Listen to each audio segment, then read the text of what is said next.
আপনি কি জানেন ইসলামের ইতিহাসে সর্বপ্রথম আজান দেওয়ার সৌভাগ্য কার হয়েছিল? আপনার জন্য প্রথম প্রশ্ন, ইসলামের প্রথম মুয়াজ্জিন কে ছিলেন? আপনার অপশনগুলো হলো ক হজরত আবু বকর রাদিয়াল্লাহু তাআলা আনহু, খ হজরত বেলাল রাদিয়াল্লাহু তাআলা আনহু, গ হজরত আলী রাদিয়াল্লাহু তাআলা আনহু, নাকি ঘ হজরত উসমান রাদিয়াল্লাহু তাআলা আনহু। উত্তরটি জানা থাকলে ঝটপট কমেন্ট বক্সে লিখে জানান। আপনার সময় শুরু হচ্ছে এখন।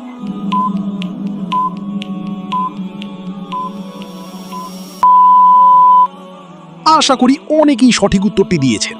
হ্যাঁ, সঠিক উত্তরটি হল খ হজরত বেলাল রাদিয়াল্লাহু তাআলা আনহু।